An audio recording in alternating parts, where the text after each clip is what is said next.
নাস্তিক তো বহুত আছে, কোনটা থেকে কোনটা কব নাকি? বিষয়টা এটা, একটা নাস্তিক হলেই সবাই বলতে পারতো এই নাস্তিক আছে বড় নাস্তিক হাসানুল হক ইনু। বুঝতে পেরেছেন? এবার নাম আপনারা বুঝতে পেরেছেন? এই নাস্তিকটা এরা হচ্ছে বামপন্থী, এরা ফকর করে বলে আমরা বামপন্থী। আচ্ছা বাম ভালো না খারাপ? হ্যাঁ, ডাইনে সোজা রাস্তা মুস্তাকিম জান্নাতের রাস্তা, বামে কোনটার রাস্তা? সে ফকর করে বলে আমরা বামপন্থী। হ্যাঁ, তো যাই হোক, এই নাস্তিক কথায় কথায় নামাজি ব্যক্তি মুসল্লিদেরকে আলেম ওলামাদেরকে তারা সব সময়ের জন্য মানে মৌলবাদ জঙ্গিবাদ তালেবান বলতো, ঠিক না বেঠিক ভাইরা আমার? কথায় কথায় আমি জীবনে কোনোদিন তার মুখে একজন আলেম অমুক মৌলানা অমুক মুহাদ্দিস মুফতি এরকম কথা বলতে শুনি নাই। সবসময় এরকম কটূক্তিমূলক কথা বলতো।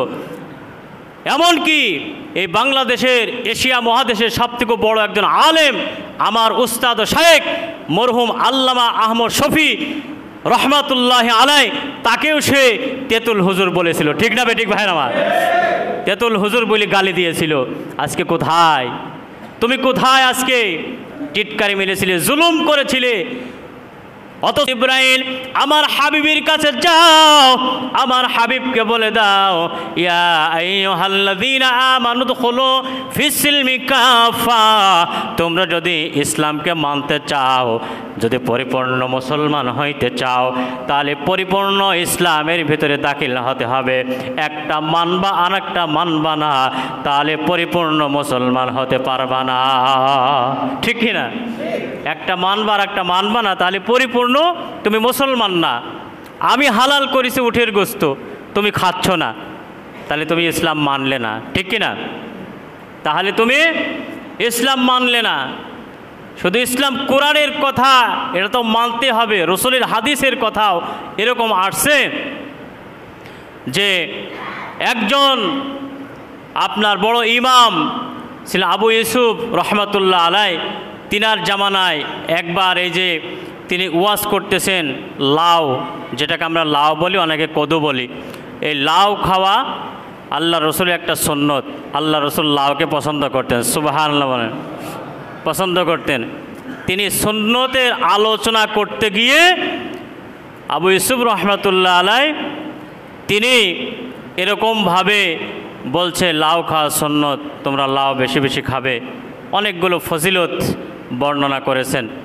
একজন যুবক ছেলে দাঁড়িয়ে বলছে যে হে ইমাম সাহেব হুজুর, আমি লাউ খাওয়াটা পছন্দ করি না, লাউ খাওয়াটা পছন্দ করি না, কিন্তু হারাম নাজায়েজ এটা বলে নাই, আমি পছন্দ করি না, এই কথাটা বলছে।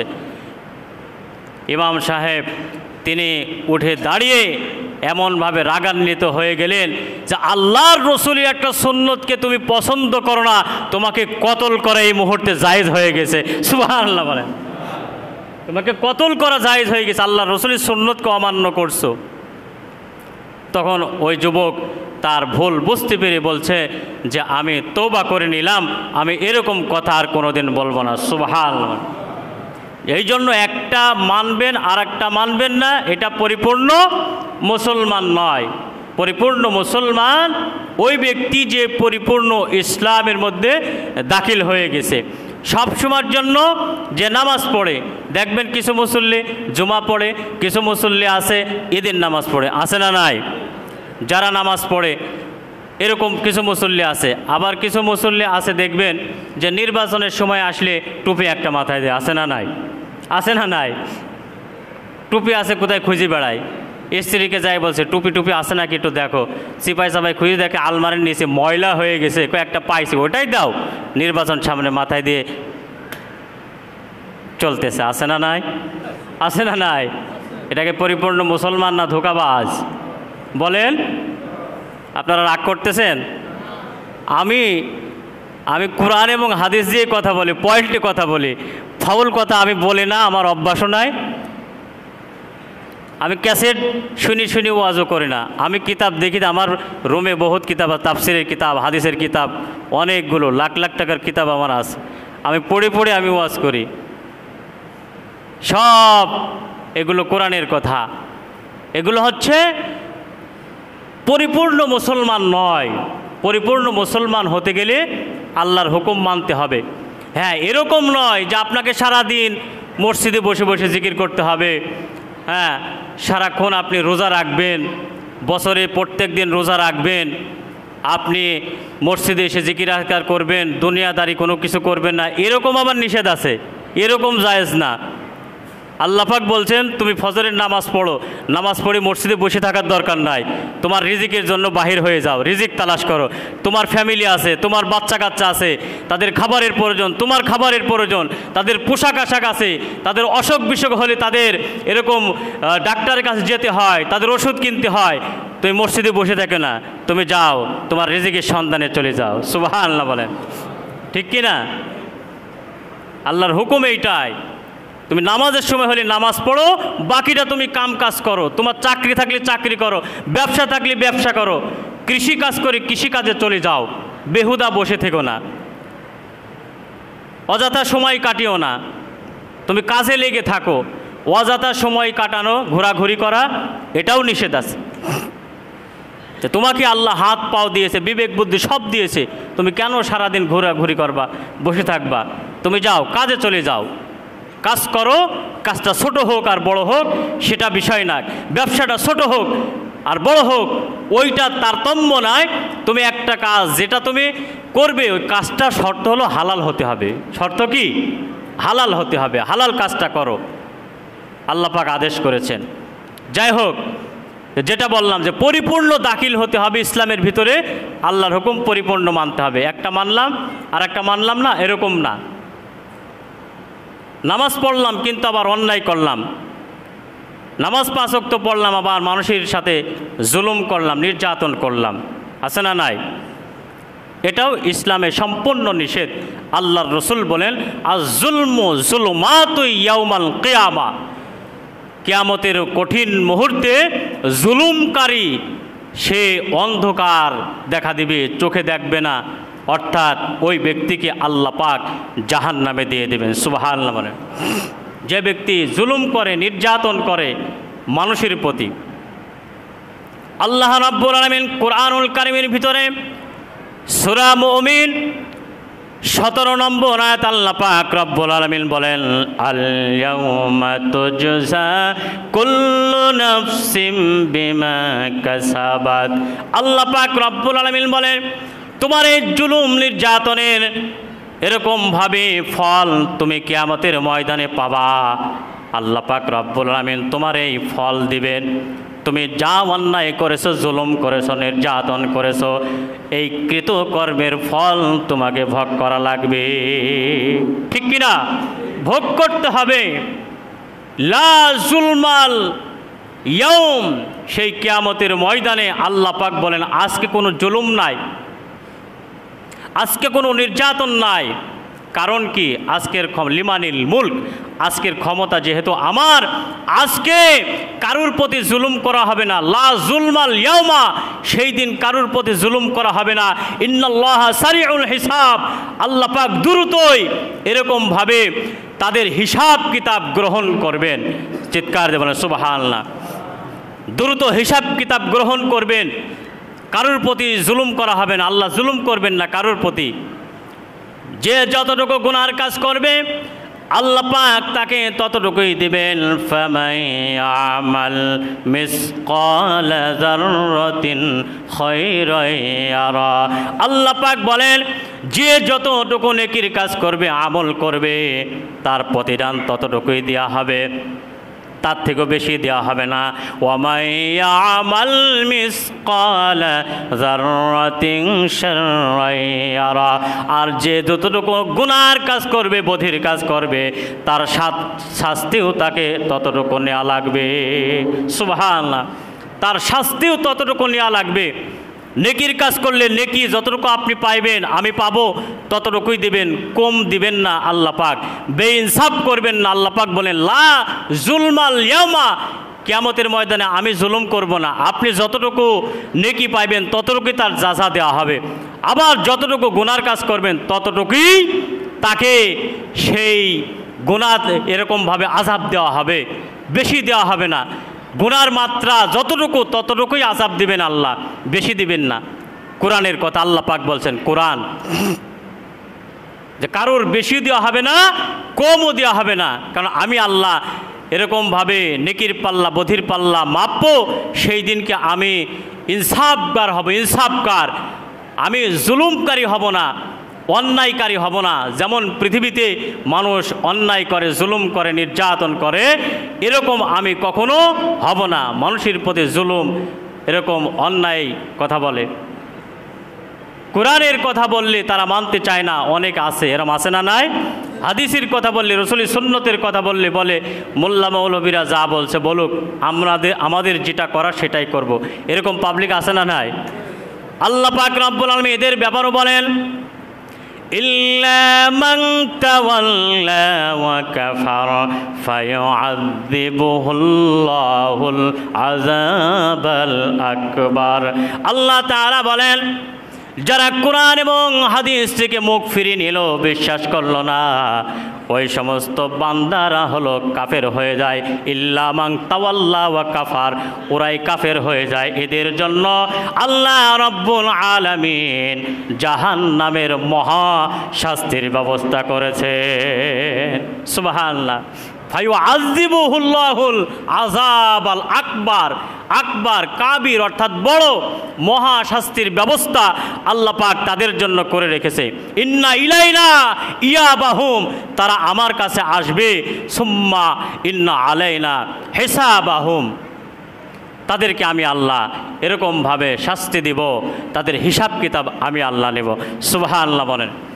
এই সমস্ত বান্দাদের ব্যাপারে আল্লাহ পাক বলেন, ইন্না বাতশা রাব্বিকা লাশাদীদ, আল্লাহর আযাব অত্যন্ত কঠিন, শাদীদ, অত্যন্ত কঠিন আযাব তাদের জন্যই এরকমভাবে আল্লাহ পাক দিবেন, যারা এই সমস্ত কোরআন হাদিস মানে নাই এবং বিরোধিতা করেছে, ইসলামের পথে চলে নাই, ইসলামের বিরোধিতা করেছে, জুলুম নির্যাতন করেছে, অন্যায় করেছে, অপরাধ করেছে, তাদের জন্যই এরকমভাবে আল্লাহ রাব্বুল আলামিন শাস্তির ব্যবস্থা করেছে। চিৎকার দিয়ে বলেন সুবহানাল্লাহ। তাদের জন্য শাস্তির ব্যবস্থা আল্লাহ পাক করে রেখেছে। মুসলমান ভাইরা রে আমার, এই সমস্ত জুলুমকারীদের ব্যাপারে আল্লাহ পাক রব্বুল আলামিন বলেন, তারা দুনিয়াতে জুলুম করত শুধু একভাবে নয়, তারা মানুষকে এরকমভাবে বিভিন্নভাবে কষ্ট দিত, শারীরিক কষ্ট, মানসিক কষ্ট। অনেক সময় তারা এরকম মানুষদেরকে টিটকারি মারত, অনেক খারাপ খারাপ কথা বলতো। এই সমস্ত লোকদের ব্যাপারে আল্লাহ পাক বলেন, তাদের জন্যই আমি আল্লাহ ইন্না বাতশা রাব্বিকা লাশাদীদ, জাহান্নামের কঠিন আযাব রেখে দিয়েছি। সুবহানাল্লাহ।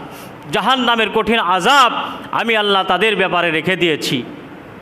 মুসলমান ভাইরা আমার, আপনাদেরকে দেখিয়ে দিতে চাই যে বর্তমান একটা যে সময় চলতেছে, এই সময়ের ভিতরে আমি আমার এলাকার একজন নাস্তিকের কথা আমি বলতে চাই, কারণ এখন বলতে আর ভয় নাই।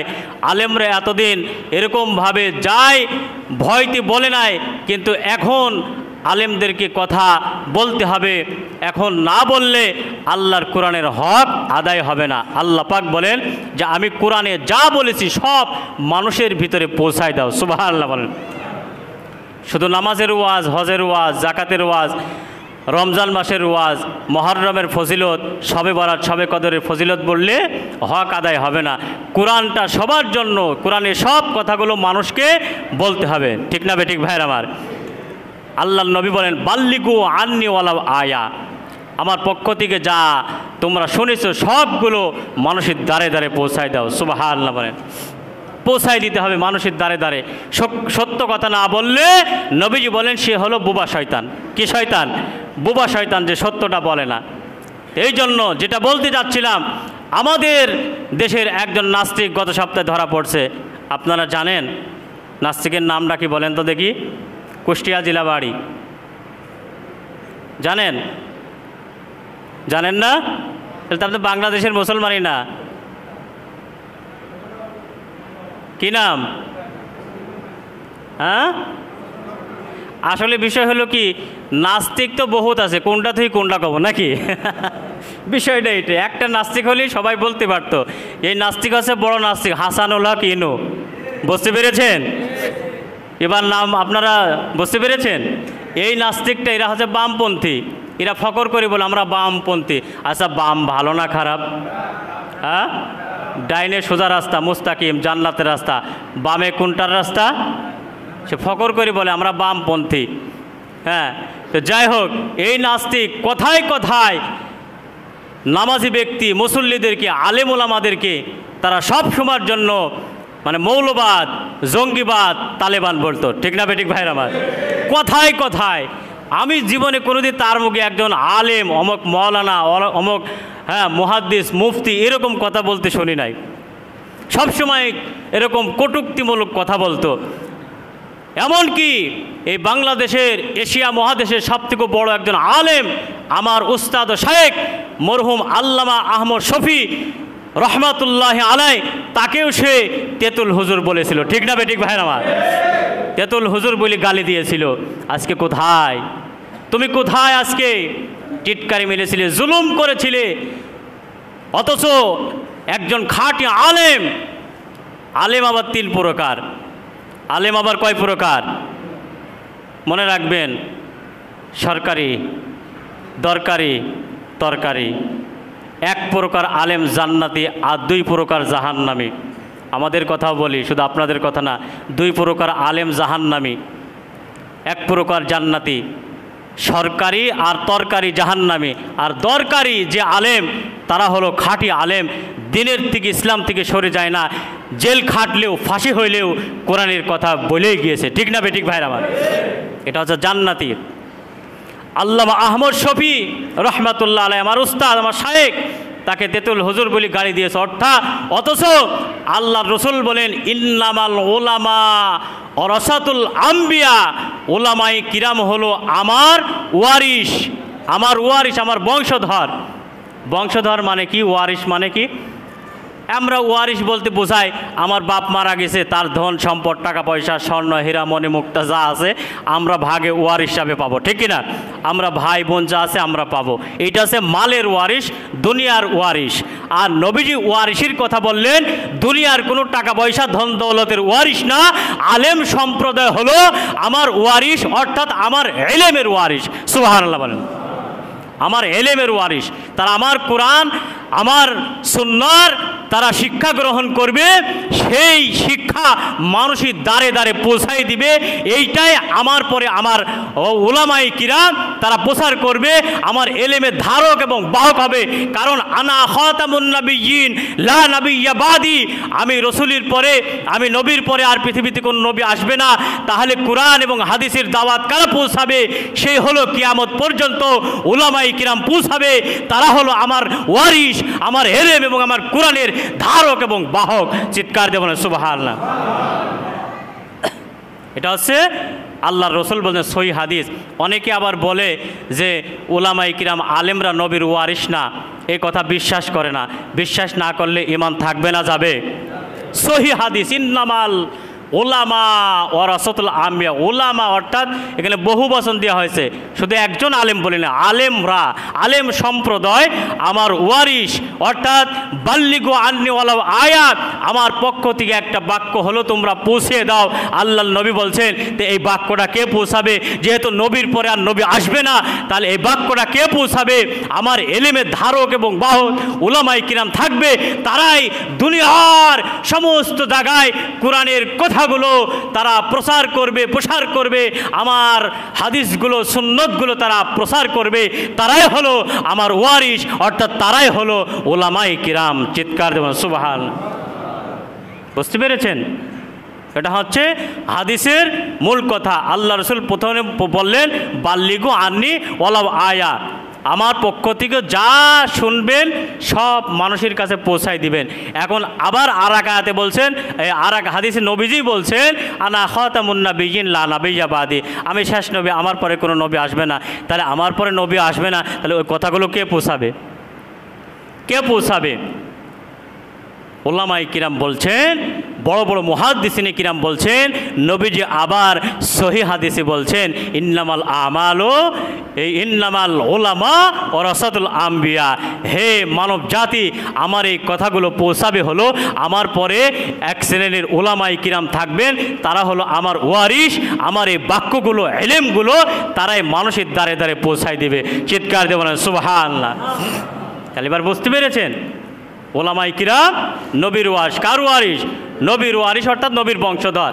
সেই ওলামায়ে কিরাম, আল্লামা আহমদ শফী একজন বড় এশিয়া মহাদেশের একজন বড় আলেম ছিলেন, আল্লাহর ওলি ছিলেন, হাদিস বিশারদ ছিলেন। এতে কারো সন্দেহ আছে? সন্দেহ আছে নাকি? আল্লামা জুনায়েদ বাবুনগরী এরকম বড় একজন আলেম ছিল, কোনো সন্দেহ আছে নাকি? এত বড় আলেম, আল্লাহর ওলি ছিলেন তারা, তাদেরকে এই নাস্তিক হাসানুল হক ইনু বলেছে, এরকমভাবে তেতুল হুজুলবরি গালি দিয়েছে। আর শুধু তাকেই নয়, প্রত্যেকটা আলেমদেরকে সে রাজাকার বলেছে এবং গালি দিয়েছে। সেই হাসানুল হক ইনুর মতো নাস্তিক আজকে ধরা পড়েছে জেলখানার ভিতরে, আমরা তার ফাঁসি চাই। ঠিক না বেঠিক ভাইয়ের আমার? নাস্তিক এবং মুরতাদদের কোনো জায়গা বাংলার জমিনে হবে না। এখন কথা বলতে আর ভয় নাই। যে ব্যক্তি আলেমদের কথায় বাধা দিবে, বুঝতে হবে ওই ব্যক্তি ওই সমস্ত নাস্তিক মুরতাদদের দোষর, তাদের চেলাপেলা। ঠিক না বেঠিক ভাইয়ের আমার? কোনো জবাব নাই। কথা বলেন, আমার সামনে আসেন, প্রতিবাদ করেন, কোরআন হাদিস দিয়ে জবাব দিয়ে দেব। কার সাহস আছে এখন কথা বলেন, কোরআনের বিরুদ্ধে কথা বলে? আমি কোরআন এবং হাদিস দিয়ে কথা বলছি। নাস্তিক মুরতাদ বাংলার জমিনে থাকবে না। গত সপ্তাহে বলেছিলাম, কোরআনের এরকমভাবে তাফসির, ওয়াজ মাহফিল, কোরআনের কথা সারা বাংলাদেশে সব জায়গায় চলবে, কারোর অনুমতি নেওয়ার প্রয়োজন হবে না। ঠিক না বেঠিক ভাইয়ের আমার? আমরা চাই ভালো, মন্দ চাইনি। কোরআন এবং হাদিস ইসলাম অনুযায়ী দেশ চলুক, সবাই শান্তিতে থাকবে। আমাদের উদ্দেশ্য কিন্তু একটা। আমাদের উদ্দেশ্য কি? একটা। আল্লাহর কসম একবার, আল্লাহর কসম দুইবার, আল্লাহর কসম তিনবার। আমাদের উদ্দেশ্য দুনিয়াদারি নাই, আমাদের উদ্দেশ্য টাকা পয়সা নাই। আমি যেখানে কথা বলছি আল্লাহর কসম, আমার উদ্দেশ্য হলো কোরআন এবং হাদিস দিয়ে দেশ চলুক, ইসলাম অনুযায়ী চলুক, সমাজ ঠিক হবে, রাষ্ট্র ঠিক হবে এবং পরিবার ঠিক হবে, মহল্লা ঠিক হয়ে যাবে, সব আদর্শবান হয়ে যাবে, শান্তি ফিরে আসবে, একসঙ্গে সবাই আমরা শান্তিতে বসবাস করব। এটাই আমাদের উদ্দেশ্য। ঠিক না বেঠিক ভাইরা আমার? কারোর প্রতি হিংসা বিদ্বেষ উদ্দেশ্য নয়। হিংসা ওদের জন্য যারা ইসলামের বিরোধিতা করেছিল, যারা কোরআন হাদিসের বিরোধিতা করেছিল, যারা নাস্তিক এবং মুরতাদ, তাদের জন্য আমাদের এই কথা। ঠিক না বেঠিক ভাইরা আমার? এখন আপনি যদি মনে করেন যে হুজুর আমাকে মনে হয় কথাটা বললো, তাহলে বুঝতে হবে আপনি ওই দলের লোক। ঠিক কিনা? ঠিক কিনা? আপনি ওই দলের লোক। আপনি তওবা করে ফিরে আসেন, আপনার আর গায়ে লাগবে না, আপনার আর গায়ে লাগবে না।